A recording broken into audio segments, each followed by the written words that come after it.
Sangwe ikaze inshuti bakunzi ba BTV Burundi hata twashikiriza amakuru avuga mu rurimi rw'ikirundi. Jules Verne na Kimana ni jengamana yabashikirize amakuru ya ku ngingo nkuru ziyagize. Mu gihe abarundi bafite imyidogo myinshi kubijanye n'ikena y'ifumbire, umushikiranganji muzajejwe harimo uburimyi n'ubworozi Engineer Prosper Dodiko arabahumuriza akabahamagarira kandi kwijukira kurima ibiterwa njabukamazi tukabateguriye muri ano makuru.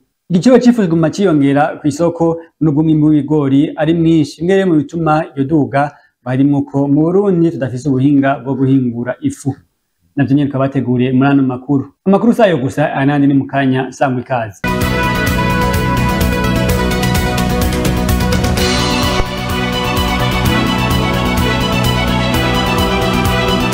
Ndasubiye kubaramutsa nongera ndabaha n'ikaze ko nemeje kubashikiriza mu ngingo nkuru abanyagihugu barafise imyidogo myinshi kuko batariko barahabwa ifumbire bikwiye. Kuri iyo myidogo yabo umushikiranganji Engineer Prosper Dodiko ajejwe uburimyi n'ubworozi arabahumuriza akabahamagarira kandi kubandanya bijukira gutera ibiterwa njabukamazi kuko nivyo bizofasha leta kuzana amafaranga y'agaciro.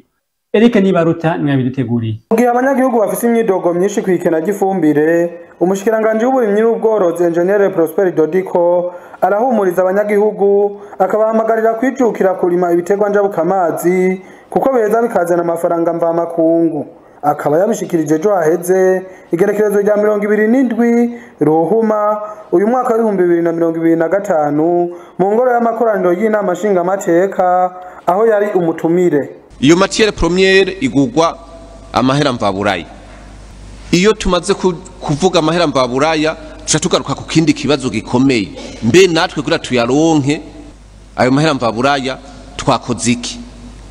Ico rero ni kibazo rero abarundi bose tuteza kwiyumvira tukavuga tuti ahantu hose hava amafaranga mvaburaya twese tuhashira ingufu. Murumva rero yuko si kibazo twokwifasha twebwe nk'abakorera mu gisata cy'uburimyi n'ubworozi gusa. Ni kibazo c'abarundi bose bo kuvuga bati ahantu hose hava ifaranga mva makungu twese tuhashira ingufu, gutyo rero ayo mafaranga mva makungu aboneke turonke ifumbire nyinshi. Kuko tubajije Fome atubwira ati jewe ndiko ndakora ingufu zose mugabo amaiforo ndiko ndakora ari limite kubera uburyo budakwiye. Nico gituma rero tuza gushira ingufu turiko turagira ingufu ku kawa n'icayi, mbere cangira ko nishura n'ikibazo kijanye n'icayi n'ikawa batubajije bavuga bati mbe ni kubera iki idasohoka. Turiko turaraba rero la bourse rero yagumye iduga. Yongera ko umwuga w'uburimyi ari umwuga nk'iyindi utagayitse nkuko bamwe bavyiyumvira. Ibi bintu twagumye twiyumvira kera tutazoba bidushizemwo yuko umurimyi ari nyarucari. Nico twagumye guhindura. Tuvuga tuti uburimyi ni métier nk'izindi, ni business nk'izindi. Uwarimye arashaka kunguka. Twariko turarondera yuko mu murimyi dushiramo akamoteri kazana umwimbu. Ico rero nico twarondera kandi twagishitseko. Nico gituma rero mvuga nti ntidushire ingufu nyinshi kungurana tuko turabona ubu tubone ako karusho kaje aho mbere n'ibihugu bitanguye kuvuga ati tugiye kwigira ku Burundi. Twebwe rero twambaye kirezi ntiturabona ko cera kuko kugira ingorane ntibisigura yuko utari kurakora neza, kuko umuntu aguma ari umuntu arashaka kwibagiraka cyangwa ugasanga agateguye nabi. Tukavuga tuti rero icambere twarondera kwari gukreya iyo moteri mu murimyi abone igituma atiza kurima. Ubu rero turanezerwa nuko 45 miliyari zategeza kuba injecté dans le monde rural ngo zihinduka imashine iduza umwimbu. Ico rero twabibonye ko cakunze. Bomenya ko nubwo biruko abarimye mu bice byinshi by'igihugu batararonka ifumbire ngo bateragire narijya igihe kigiye. Igiciro c'ifu ku isoko kiguma ciyongera nubwo umwimbu w'ibigori ari mwinshi. Bimwe mu bituma iryo fu iguma riduga harimo uko tudafise ubuhinga bwo kwihingurira ifu. Ivyo bikaba bishikirizwa n'umushikiranganji ujejwe harimo ubudandaji Marie Chantal Nijimbere. Elvis Munyaneza niwe yabiduteguriye. Mu gihe umwimbu w'ibigori wiyongereye mu Burundi nayo igiciro c'ifu kikaguma kiri hejuru, birafitaniye isano n'uburyo iyo fu ihingurwamwo nk'uko bisigurwa n'umushikiranganji mu vyajejwe harimo ubudandaji Marie Chantal Nijimbere igihe yari umutumire mu nama nshingamateka kw'irigenekerezo rya 27 Ruhuma uyu mwaka. amafu y'ibigori dufungura hano mu gihugu cyacu Burundi hari amwe dukura ku masoko mpuzamakungu nk'uko twabishikirije mu nyishu z'ibibazo, ndetse ayo mafu bikagaragara yuko ashobora gushika hano mu gihugu cyacu Burundi agahurumbirwa, kuko twabivuze amahinguriro yo mu karere yaratwitangiye imbere afise ubuhinga bwo gushobora guhingura ivyo binyantete buteye imbere, ndetse bobo si no guhingura ibinyantete gusa, no mwirima barafise ubuhinga bakoresha kugira ngo ivyo bigori bishobore kwegeranywa nayo mahinguriro vyumye neza, gutyo bigaheza bigahingurwa bidashobora kononekara. Ifu yabo rero irahumurumbirwa n'abaguzi, ivyo ntitwobideha, ariko nk'amafu akorerwa ngaha mu gihugu cacu Burundi ku byukuri hari igihe igiciro usanga kiri hejuru, kuko les facteurs de production nazo nyene usanga zizimvye, ko murumva ko bivana n'ibintu vyinshi. Cambere biravana na ibyo bikoresho by'ibanze nk'ibigori, kuko kilo c'ibigori kigeze ku mafaranga 1,700 canke amafaranga 2,000 ku isoko, uwifu araheza kongera ko ibindi bintu bija muri facteur de production y'ifu nk'amamashine n'ama-equipement main d'œuvre aba yakoresheje, ivyo nibiharura uruganda ruheza rugakora kugira ngo rushinge igiciro c'ifu. Umushikiranganje w'ubudandaji abandanya amenyesha ko ubushakashatsi buriko burakorwa kugira intete z'ibigori zishobore guhingurwamwo ibindi harimwo n'ibinyobwa. Uruganda Brarudi nibwo rwafashe iya mbere mu bushakashatsi bwo kuraba yuko intete z'ibigori zitohingurwamwo ikindi kintu c'ikinyobwa gishoboka abantu bashobora kwihereza, ndetse nkabamenyesha ko ubushakashatsi bugeze kure, nubwo bwerekanye yuko mu rutete rw'ibigori bazokoresha ibice bikeyi, ariko nta ruhombo ruzohaba bakoresheje 30% y'urutete rw'ikigori, ibisigaye bizohingurwamo indya z'ibitungwa. Ariko si ikinyobwa gikozwe mu bigori gusa, ni ikinyobwa kizoba gikozwe mu gice c'ibigori n'ibindi bongeramo. Rero hamwe ico kinyobwa le test zoba positive, bikerekana yuko n'abene gihugu bagihurumbira, ivyigwa bamaze gukora vyerekana yuko uruganda Brarudi rushobora gukenera hafi amatoni 200,000 ku mwaka y'ibigori. Murumva ko tuzoba duteye indi ntambwe, kuko babarimyi bazoba bariko bararima ibigori bazoba baronse naho bashobora kubishorera. Tubibutse ko ikigo c'igihugu kijejwe gucungera ibifungurwa ANAGESA gifise uruhara runini mu gutunganya isoko ry'ibigori mu Burundi, mu kwegeranya no kubika umwimbu kugira ngo igihugu gishobore kuronka ibifungurwa. Abarundi barakwiye kwijukira kuja mu mashirahamwe yo kuvuzanya, kuko ingwara zo zidateguza. Ivyo bikabishikirizwa na muganga Edgar Mugenzi arongoye ishirahamwe Solution Connect mu mugambi waryo Mvuza Campaign.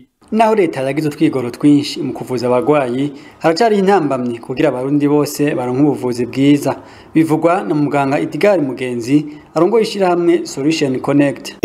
Naho hari intambwe leta yateye cyane cyane mu kuzana uturusho tumwe nko kuvura abana bakenyezi ku buntu, ndetse bagashiramwo n'amashami yo kuvuzanya yegereye abene gihugu, haracari izindi ntambamye nibaza zigihanze abarundi, cyane cyane yuko abarundi benshi bakiri mu bukene, ndetse n'ivyankenerwa mu kuvura abantu gatera bizimba. Abakozi nabo bavura abantu guhera ku baganga nawe n'abafashanya usanga badakwiriye mu bitaro cyane cyane vya leta vyiturwa be n'abene gihugu. Rero turibaza yuko arico gihe kugira leta ikorane n'abantu basanzwe bayifata mu mugongo, ndetse n'abikorera utwabo kugira barabe yuko bofata ingingo canke bagatora inyishu ziza gufasha umwene gihugu kwivuza vyoroshe, ndetse no ku buryo. Edgar Mugenzi ahamagarira kandi abarundi bose kwijukira amashirahamwe yo kuvuzanya, kuko amagara adateguza. Kubera ingwara ntiteguza, abarundi benshi nabo baracagenda yegura intege, ngira bijanye n'imyumvire yabo, kuko misi yose bibaza yuko leta izoba rihira, ko ministere yo gufatana mu nda izobafasha bakivuza, ariko nibaze ko bidakwiye, kuko uca dusanga leta ikoresha uburyo bwinshi. Rero icambere inyishu ziva ku mwene gihugu abanza atahure yuko ubwishingizi bwo kwivuza ari ikintu gikenewe mu muryango canke no ku muntu wese. Ica kabiri sagaseseshwa rumuri amashirahamwe akora mu vyo kuvuzanya mwamwe hari aho atorohereza bene gihugu bayitura mbese ugasanga mu kwatunganiriza ntibafatira ku vy'umwene gihugu yipfuza. Ikindi ugasanga hari imiti imwe usanga bigoye kuronka bivanye nuko usanga amashirahamwe arihira abagwayi ateba kubarihira ku mwanya mu bitaro. Ivyo biruko mu gihe hariho n'amavuriro amwe atacemera kuvura abakenyezi bibungenze ku buntu.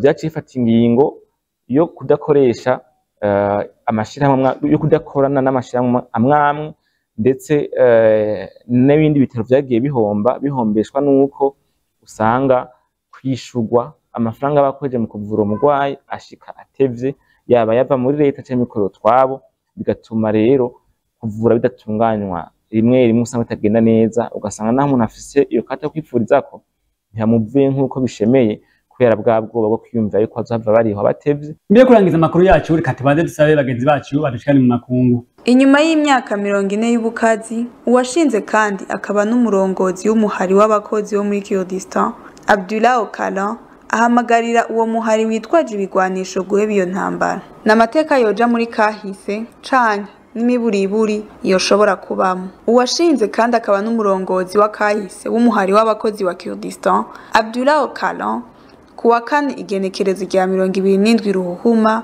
yasavye umuhari wiwe w'intwaro gusenyuka no gusubiza ibigwanisho inyuma y'imyaka 40 bagwana na leta ya Turkiya. Mwikete ryiwe ryasomwe mu rurimi rw'igikurd ico gihe no mu rurimi rw'igiturkiya Abdullah Öcalan asigura ko ibintu vyatumye uwo mugwi w'intwaro uvuka bitagikora muri iki gihe. Uwo mugabo w'imyaka 75 yanditse ati umuhari w'abakozi bo muri Kurdistan wavutse mu kinjana ca 200 ikinjana c'ubukazi bukomeye kuruta ubundi bwose mu mateka y'intambara zibiri z'isi yose. Yemera ko uwo muhari watakaje imvo yatumye ubaho ivyo bikaba vyotuma biba ngombwa ko uvaho.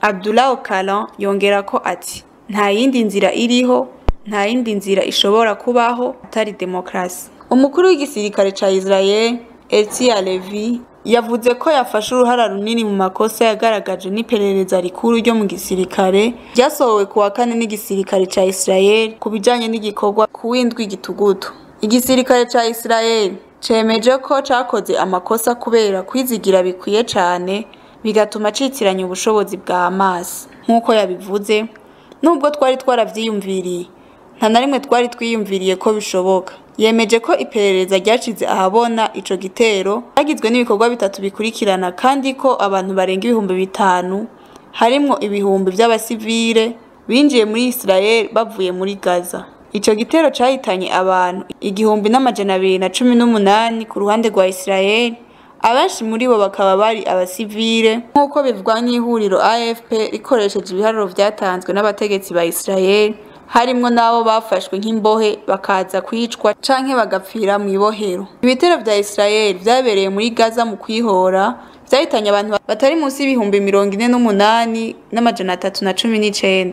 Abenshi muri bo bakaba ari abasivile nkuko bivugwa n'ibiharuro bitangwa n'ubushikiranganje bw'abagara y'abantu bwa Hamas. Ibiharuro bifatwa nk'ivyizewe n'ishiramwe mpuzamakungu ONU. Nino kuri ayo makuru avuga amakunguru cye turangiza amakuru twariko turabashikiriza. Ndabashimiye mwese mudengesha nakurikirana ibiganiro vy'imbonesha kuri yacu nayo ya BTV Burundi naho utaha murakoze.